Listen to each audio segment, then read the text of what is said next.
Hoje nós vamos dar continuidade ao Temperature, o app que a gente vem desenvolvendo desde os últimos vídeos, né? No vídeo anterior a gente fez a estilização dele, né? Criamos a estrutura e a estilização do site, só que agora a gente precisa implementar as funcionalidades, né? E além disso, nós vamos revisar alguns conceitos básicos do React para que fique tudo bem fixado aí na sua cabeça a respeito do que nós vamos fazer em código depois, certo? Então, vem comigo que esse vídeo está sensacional.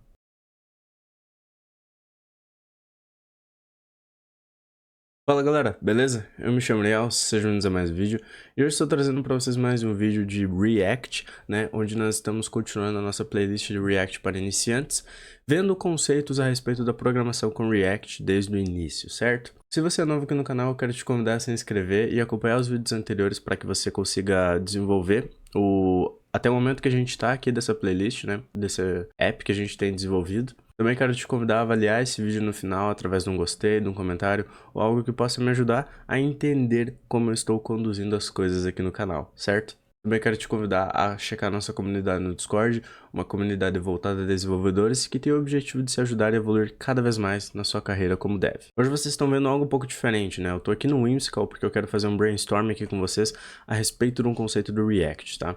Um conceito super importante que a gente vai estar usando agora é o conceito de estado, tá? Esse conceito de estado ele não vem só do React, tá? Mas ele vem também de diversas partes da programação, ele é bem antigo, sabe? Só que a gente vai usar ele no React, porque assim, eu quero que vocês interpretem como, por exemplo, aqui, esse valor aqui da temperatura, no caso 0 graus, que a gente colocou como padrão, como um estado, tá? E o que seria um estado? Um estado é algo como, por exemplo, a gente entende que existem os estados das matérias, né? Os estados das matérias que a gente tem lá no ensino médio, né? Estado da água, por exemplo, né? Lembrando os estados da água, a gente sabe que a água ela é um elemento da natureza e ela pode se encontrar em 3 estados principais: o sólido, o estado líquido,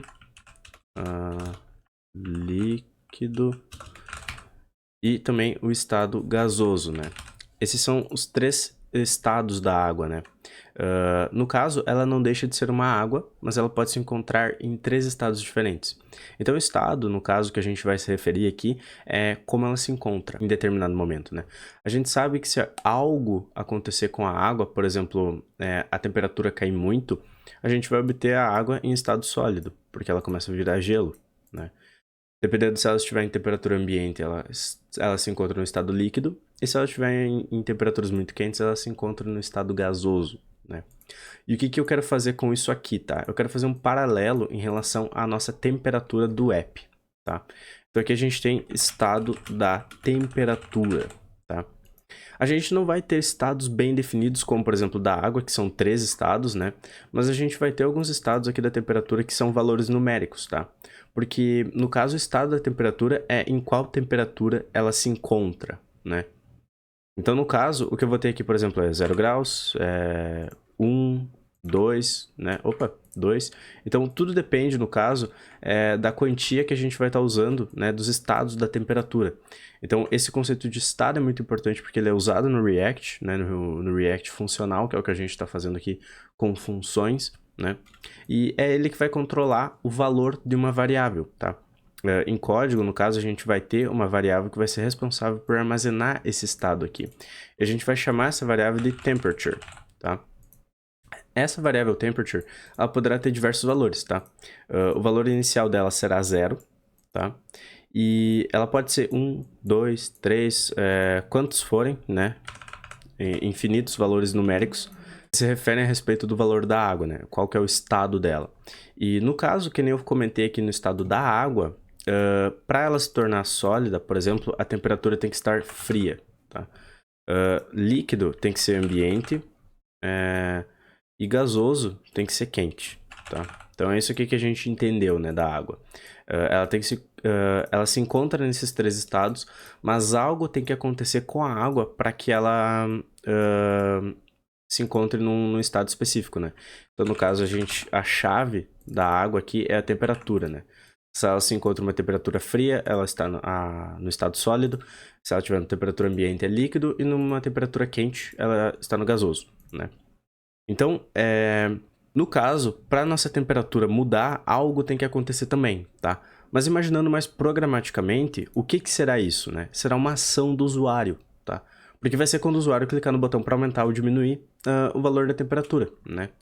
E no caso, a nossa chave aqui, no caso aqui que nem a gente teve da temperatura, vai ser uma outra variável, tá? Na verdade vai ser uma função que a gente chama, que será chamada de setTemperature, tá? Por que isso?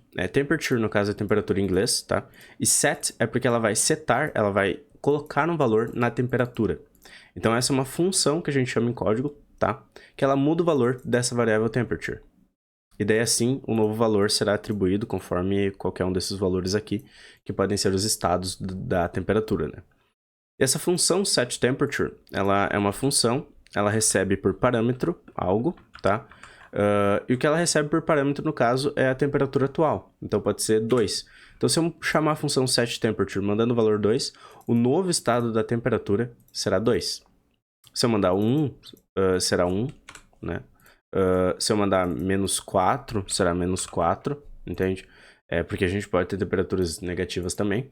Então, o setTemperature, no caso, é a temperatura na metáfora da água, né? Então, quando a água se encontrar fria, ela vai virar sólida. Quando a nossa temperatura se encontrar em menos 4, a nossa temperatura, a variável que armazena o estado de temperatura, também terá menos 4, tá? E entendendo isso, agora a gente vai ver como implementar isso no código, tá? Que vai ficar um pouquinho mais fácil de entender, talvez, tá? Só que eu fazer esse paralelo aqui para mostrar para vocês na teoria. Então aqui no nosso app, o que nós vamos fazer, tá? Eu vou mexer aqui nele para poder fazer a parte do estado, tá? Então o que nós vamos precisar? Nós vamos importar algo do React, tá? Import, a gente vai importar dessas chaves aqui, porque o React, ó, from React, ele nos dá um objeto. E eu quero desestruturar esse objeto para não ter que importar todas as coisas do React. Eu quero importar só algo em específico, tá? Eu comentei lá no primeiro vídeo que desestruturação é um conceito importante pra gente seguir nos conhecimentos com React, né? E aqui eu quero usar o useState, tá? O que é esse useState? Ele é um hook do React. O conceito de hook são vários utilitários e a forma como o React entendeu como seria melhor de adaptar o ciclo de vida dos componentes para que a gente possa ter muitos utilitários em deixar a nossa aplicação mais reativa, funcionando, né?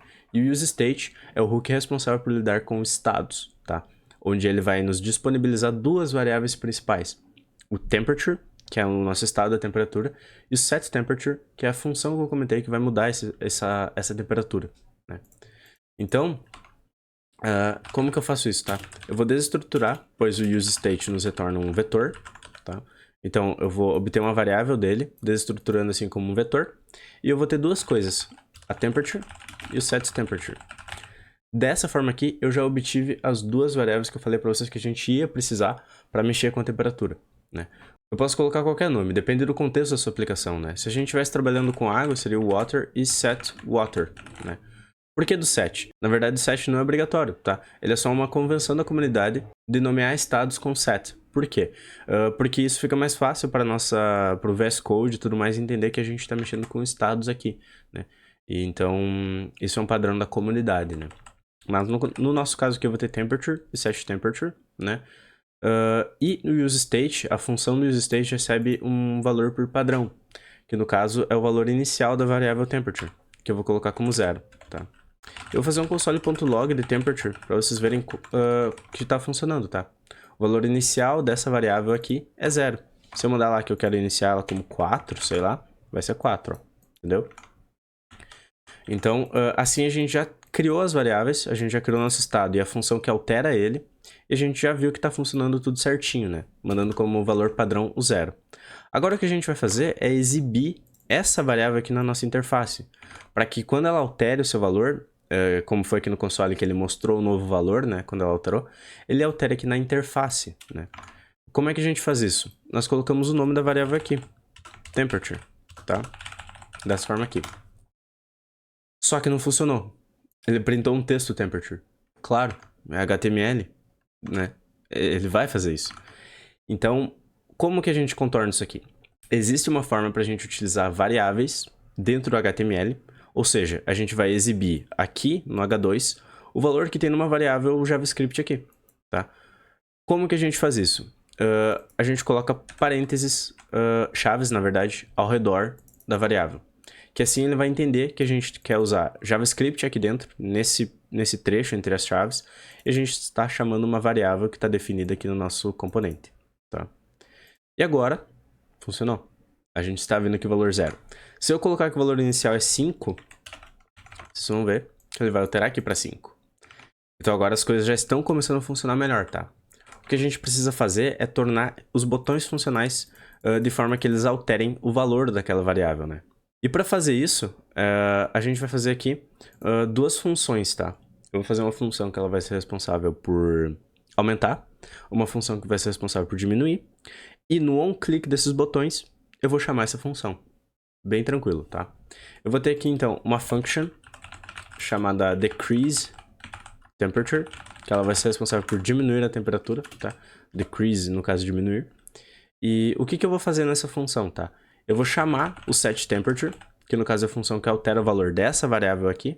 Por que eu não posso só fazer um temperature recebe temperature menos 1? Não é possível fazer isso, tá? Porque existe a função setTemperature, que é responsável por alterar o valor de estado, né? O conceito do porquê de utilizar essa função ao invés de só trocar o valor, né, que é algo que vocês podem se perguntar, vem justamente do conceito de imutabilidade do React, que no caso é a forma como o React funciona dentro de si. Então a gente tem que seguir as regras dele, né? Não o que a gente conhece da programação convencional. Então, o conceito de imutabilidade e tudo mais que explica o porquê de utilizar isso em questão performática e tudo mais, a gente entra nesse assunto mais à frente, né? Quando a gente quer entender por que o React funciona assim. Mas quando a gente está começando a usar uma ferramenta, a gente só usa ela da forma como é para ser usada. E depois a gente entende o porquê, né? Então a gente vai construir o site, ver como ele funciona, depois a curiosidade bate. Tá, mas por que tem que ser assim? Por que eu sigo esse padrão? E é nesse momento que a gente avança e entende como o React funciona de verdade, né? E nesse momento aqui, no caso, a gente vai usar a função setTemperature. E como eu falei, o que ela recebe é o novo valor de temperature, que no caso seria temperature menos 1. Está feita a nossa função que diminui a temperatura. Se eu fazer aqui uma function increaseTemperature, que no caso seria para aumentar, eu tenho que fazer a mesma coisa. setTemperature, mandando o valor de temperature mais 1, porque eu quero aumentar. Né? Então, quando eu chamar essa função, ela vai aumentar a temperatura em 1, e quando eu chamar essa, ela vai diminuir a temperatura em 1. E no caso, eu só preciso mexer agora nos botões para eles chamarem essas funções aqui, tá? Aqui no botão de diminuir, eu vou fazer o onClick, que a gente já conhece do HTML, para fazer uma trigger em alguma coisa, né? Só que nesse camel case aqui, com C maiúsculo, eu recebo um igual. E como eu quero chamar uma função do React, não posso colocar aqui, tipo, onClick, entre parênteses, decrease temperature, não é possível, porque isso aqui não vai fazer nada, tá? Ó, ele não existe, ele recebe uma função, ele não quer uma string.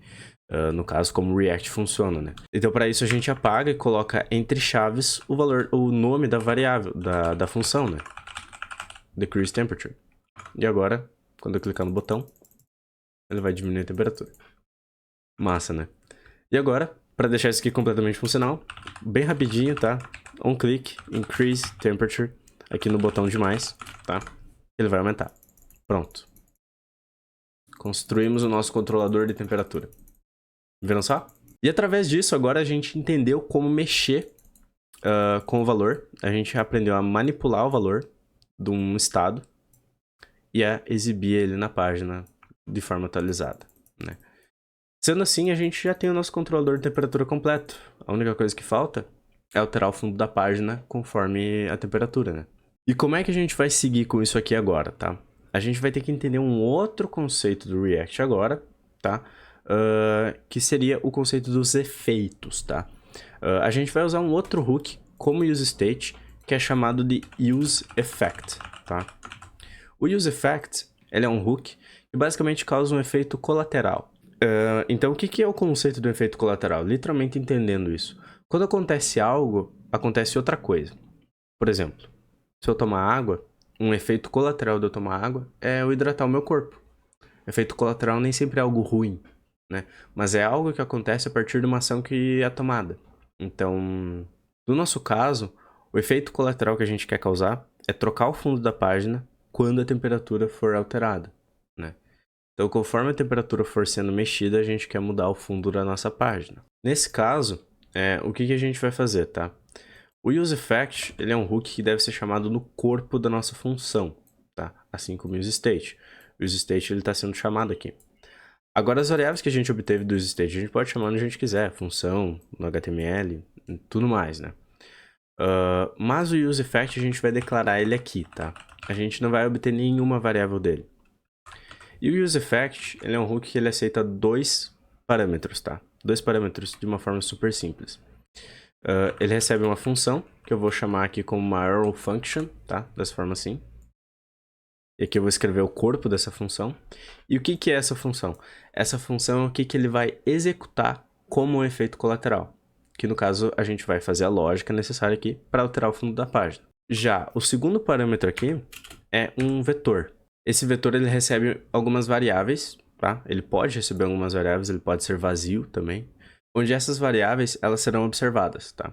Então, ao observar essas variáveis e alterar um valor nela, quando essa variável for alterada, quando ela tem alguma alteração do seu valor, a gente vai executar essa função aqui, tá? E o que acontece? Tem alguns truques aqui com o useEffect, tá? Se vocês quiserem, pode colocar um comentário aqui em cima para entender ele melhor. A respeito do segundo parâmetro, tá? Se ele for só um vetor, ele é Se ele é só um vetor vazio, no caso aqui só um vetor vazio, ele executa o useEffect somente quando o componente for carregado. Então, no caso, o efeito colateral vai ser executado pela função e a ação tomada que causa esse efeito colateral é o carregamento do componente, quando ele é chamado na página, tá? Essa é a única forma de carregar ele. Se o vetor existir e houver valor dentro dele, qualquer variável, no caso eu vou colocar aqui x, não, vou colocar y na verdade, por causa do meu better comments, vou colocar um y aqui, executa o useEffect quando a variável y ter seu valor alterado, tá? Então quando eu, por exemplo, executar um increaseTemperature e alterar o valor do y, eu vou chamar o useEffect, tá? E se eu não ter parâmetro, não ter segundo parâmetro, o que acontece? Executa o useEffect infinitamente, tá? Isso pode ser útil em alguns casos, tá? Não recomendo, mas ele executa o useEffect infinitamente, tá? O tempo todo. Então essas são algumas regras desse segundo parâmetro aqui. No caso, eu vou mandar o valor de temperature, e sempre que esse valor, o valor dessa variável for alterado, eu vou executar essa função. E que função que eu quero executar? Eu vou executar um monte de if, tá? If temperature for menor que 0, ou seja, se a temperatura atual for menor que 0, eu quero mexer com a cor de fundo, né? Outro else if aqui. Se a temperatura for maior ou igual a 0 e a temperatura for menor que 15, eu vou executar outra coisa. E no caso, essas são as temperaturas delimitadas para alterar o fundo da página, tá? Existem diversas formas de fazer isso aqui. Existem diversas formas de fazer isso aqui. Eu só encontrei a que eu imaginei que seria mais fácil de mostrar, tá? Não é a melhor, mas é a mais simples de se entender, beleza? Porque o foco não é entender como alterar o fundo da página. O foco é entender como o React pode fazer isso pra gente, né? E nos próximos vídeos a gente vai entender também formas melhores de se fazer, de organizar esse código, tá? Então aqui eu vou fazer o seguinte: se a temperatura for maior ou igual a 15 e a temperatura for menor que 26, eu quero que aqui dentro seja uma temperatura específica. Outro else if, se a temperatura for maior ou igual a 26 e a temperatura for menor que 40, eu quero fazer outra coisa. E no else, ou seja, quando ela for maior que tudo isso, eu quero que seja uma temperatura específica também, tá? E como é que eu faço para mudar a temperatura? Eu vou chamar o document, o objeto document, assim como a gente faz no JavaScript padrão. Às vezes a gente precisa fazer isso também com React. Document.body.style, ou seja, eu vou mexer no estilo do body, e eu quero mexer no background dele. Eu quero que o background aqui receba a hashtag B0E0E6, tá? Que é a cor específica que eu escolhi a ser exibida quando a temperatura for menor que 0, tá? Eu vou colocar aqui também document.body.style.background. Vai ser por padrão isso. E eu só vou mudar o hexa aqui, o hexadecimal, que trata o background, né? Mesma coisa aqui. Hashtag FFC00, tá? O penúltimo aqui recebe document.body.style.background, recebe hashtag FF7F7F, tá? No caso, vocês podem copiar o mesmo hexa, pode colocar qualquer outra cor, na verdade. E a gente entende que sempre que alterar o valor do temperature, a gente vai mexer no valor, a gente vai mexer no useEffect, a gente vai chamar essa função aqui. E essa função vai verificar, através dos ifs e elses, qual cor deve ser atribuída ao fundo da página. E aqui vocês podem ver que a cor de fundo já está sendo exibida, né? O único problema é que a gente está com problema de estilização aqui, onde o nosso body e a div-root não estão ocupando a página toda, tá? Então se eu vir aqui no index.css, eu vou fazer uma alteração aqui onde eu vou colocar height 100% nesses caras, tá? E eu vou colocar aqui que a div-root, ela tem um display flex, tá? E dessa forma aqui a gente vê que agora todo o fundo da página está sendo colorido, né? Se eu alterar para baixo de 0, ó, vocês já veem que tem uma mudança no fundo da página. E agora, como a gente viu, toda a temperatura abaixo de 0 recebe essa cor aqui, né? Acima de 0 é um azul. Pouco acima disso vira um amarelo. Depois um salmão, um vermelho claro. E depois um vermelho muito forte a partir de 40 e assim é até o final dos tempos, tá? Então assim, como vocês podem ver, a gente conseguiu fazer um trabalho muito bom aqui, né? A gente mexeu, a gente fez, a gente interagiu, a gente trocou o cor de fundo da página e tá tudo funcional. Isso conclui o nosso app? Teoricamente sim, tá? Ele está fazendo o que ele tem que fazer. Mas eu vou fazer mais um vídeo a respeito dessa playlist nesse mesmo app, onde o nosso objetivo será melhorar esse código, tá? A gente vai melhorar isso aqui, porque isso aqui está um pouco confuso. Tem como fazer isso aqui um pouco melhor, tá? Fazer uma organização aqui no código, deixar ele perfeitamente bonito, tá? E também entendível, mais fácil de se dar manutenção no futuro e diversas coisas, tá? Então a gente vai ter esse vídeo extra, onde a gente, além de aprender a fazer tudo isso aqui que a gente aprendeu, conceitos básicos de useState, useEffect, coisas que são muito úteis e extremamente usadas diariamente no React, a gente também vai aprender a fazer um código melhor, um código bem organizado, um código que é digno de se ter em uma empresa de uma forma profissional, certo? Então, eu te aguardo no próximo vídeo, onde a gente vai fazer essa evolução aqui. Se você gostou desse vídeo, eu espero muito que você dê uma avaliação dele a respeito aqui nos comentários, através do seu gostei. Se você é novo aqui no canal e gostou desse vídeo, por favor, se inscreve e acompanhe os vídeos anteriores para desenvolver esse app junto com nós. Às vezes você já é experiente com React, mas precisa entender alguma outra coisinha que eu mencionei nos vídeos anteriores, então pode ser útil para você também, tá? Checa a nossa comunidade no Discord para ajudar e ser ajudado através de todos os devs que estão por lá. Muitíssimo obrigado pela sua presença. Eu te vejo no próximo vídeo. Até mais, galera. Falou!